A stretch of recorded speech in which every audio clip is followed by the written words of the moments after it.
अस्सलाम वालेकुम, मेरा नाम डॉक्टर तलहा अहमद कुरैशी है। मैं consultant ear nose throat head and neck surgeon हूँ और मैं आज आपसे बात करूँगा मुंह के कैंसर के मुताबिक।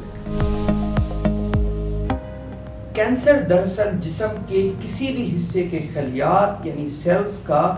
गैर मुनज़्ज़म तकसीम से शुरू होता है और वो फिर ट्यूमर की शक्ल इख्तियार करके अपने इर्द गिर्द के टिश्यूज़ में घुसता है, उसको नुकसान पहुंचाता है, उसकी खुराक हासिल करता है या जहां वो शुरू हुआ है उससे वो जिस्म के किसी और हिस्से में फैल जाता है जिसे मेटास्टेसिस कहते हैं और उस जगह के अमल को नुकसान पहुंचाता है, उस जगह की खुराक हासिल करता है, हत्ता कि मुंह के कैंसर के मरीज़ को मौत भी वाक़ हो सकती है। मुंह का कैंसर मुंह के मुख्तलिफ हिस्से मसलन ज़बान, होंठ, गाल का अंदरूनी हिस्सा, मुंह का ऊपरी और निचली हिस्से का कैंसर हो सकता है या जबड़े की हड्डी का कैंसर हो सकता है। मुंह के कैंसर मुख्तलिफ इक़साम के कैंसर होते हैं, लेकिन इनमें जो कॉमन कैंसर है वो स्क्यूमस सेल कार्सिनोमा कहलाता है, जो मुंह के कैंसर के मरीज़ों में तकरीबन 90% मरीज़ों में स्क्यूमस सेल कार्सिनोमा ही होता है। मुंह का कैंसर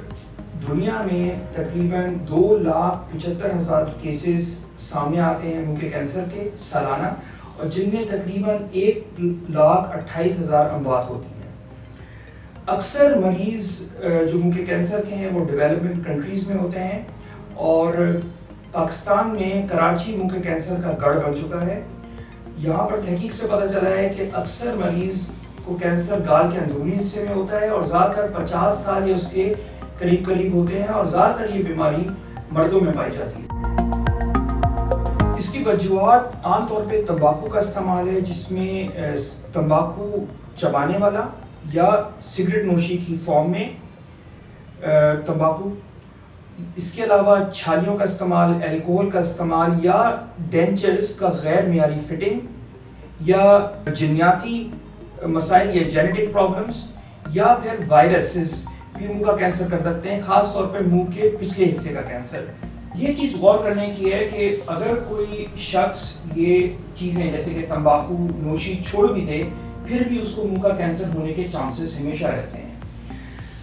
हालांकि चांसेस ज़रूर कम हो जाते हैं अगर किसी ने 1 से 9 साल तक तंबाकू नोशी छोड़ दी हो, तब उसको कैंसर होने के चांसेस की कमी तकरीबन 30% हो जाती है। और अगर उसने ये चीज़ें 9 साल से ज़्यादा अरसे से छोड़ी नहीं हो तो ये चांसेस कैंसर होने की 50% कम हो जाती हैं, लेकिन कभी भी वो बेस लाइन पे नहीं आता और हमेशा चांस रहती है कि मुंह का कैंसर डेवलप हो जाए। इसलिए सबसे बेहतर चीज़ यही है कि तंबाकू नोशी या जो चीज़ें मुंह का कैंसर करती हैं उसे शुरू ही ना किया जाए। मरीज़ किस तरह से प्रेजेंट करते हैं या किस तरह से डॉक्टर के पास आते हैं किन प्रॉब्लम से, तो आम तौर पे वो प्रेजेंट करते हैं मुंह के अंदर किसी ऐसे अल्सर या ग्रोथ से जो ना ख़त्म हो रही हो। ज़रूरी नहीं है कि उस अल्सर या ग्रोथ में पेन हो रहा हो। इसके अलावा जो चीज़ें होती हैं जिससे पेशेंट्स प्रेजेंट करते हैं वो है ज़बान का फिक्स हो जाना, ज़बान ना हिलना, दांत का लूज होना, चेहरे पे कोई सूजन नुमाया होना या गर्दन में कोई गिल्टी का आना। तो ये सारी वजूहात से पेशेंट प्रेजेंट कर सकते हैं। तशखीस के लिए ज़रूरी है कि उस ट्यूमर की बायोप्सी की जाए ताकि हमें कंफर्म हो जाए कि ये कैंसर है और वो ट्यूमर या कैंसर कितना फैला हुआ है उसके लिए सीटी स्कैन या MRI कम से कम होना चाहिए। मुंह के कैंसर के 4 स्टेजेस होते हैं, स्टेज 1, स्टेज 2, स्टेज 3, स्टेज 4। मुंह के कैंसर के स्टेज का ताल्लुक होता है ट्यूमर के साइज से और उसकी इन्वॉल्वमेंट से, हड्डी की,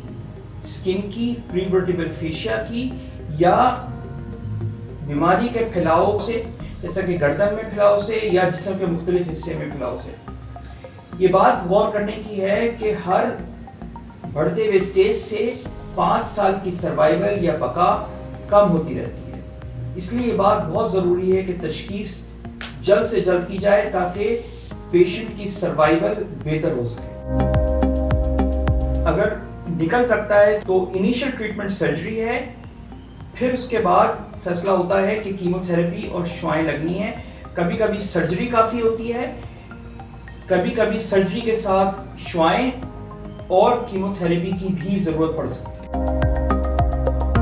علاج ممکن نہ ہونے کی وجہ یہ ہوتی ہے کہ ٹیومر کا اتنا بڑا ہو جانا کہ اس کو نکالا نہ جا سکے، یا ٹیومر بیس آف اسکل میں پھیل جائے، یا پری ورٹیبرل فیشیا یا ریڑھ کی ہڈی کے بالکل قریب چلے جائے، یا اس کی جو جڑیں گلے میں ہیں وہ شہرک کو گھیر لیں، یا وہ جسم کے مختلف حصے میں پھیل جائے جیسے ڈسٹنٹ میٹاسٹیسس ہوتی ہے۔ تو اگر کوئی سی بھی ایسی صورت ہے تو پھر ٹیومر لا علاج کہلاتا ہے۔ اکثر مریض جو ہمارے پاس آتے ہیں وہ لیٹ سٹیج میں آتے ہیں، سٹیج 3 یا سٹیج 4، اور دیر سے پیش ہونے کی وجوہات کو 2 کیٹیگریز میں ڈیوائڈ کر سکتے ہیں، جیسے مریض کی وجہ سے تاخیر ہونا یا ڈاکٹر یا معالج کی وجہ سے تاخیر ہونا۔ مریض کی وجہ سے تاخیر جو ہوتی ہے عام طور پہ وہ اس لیے ہوتی ہے کہ ان کی ایکسیس نہیں ہوتا ہیلتھ فیسلٹیز سے، ان ڈاکٹروں سے جو کہ منہ کی ٹیومر کو ڈیل کرتے ہیں، یا غربت کا ہونا، ایجوکیشن کی کمی، تعلیم کا کمی ہونا، یا علاج کا خوف ہونا، یا زخم کا، کیونکہ یہ ٹیومر عام طور پہ درد نہیں کرتا تو اس کو لوگ سیریس نہیں لیتے اور اس کو ڈیلے کرتے رہتے ہیں۔ تو یہ وجہ عام طور پہ دیکھی گئی ہے مریض کی کہ جس کی وجہ سے وہ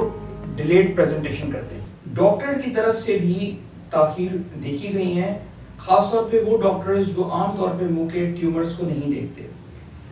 تو اس وجہ سے اگر کوئی پیشنٹ ان کے پاس آتا ہے تو یا تو وہ مس ڈائگنوز کرتے ہیں، یا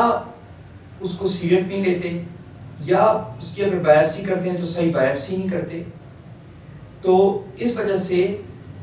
پیشنٹ ڈیلے ہوتا رہتا ہے، اور یہ وجہ بنتی ہے ڈاکٹروں کی جس کی وجہ سے مریض تاخیر سے پیش ہوتے ہیں۔ تو اگر کوئی ایسا مریض جس کو آپ جانتے ہیں،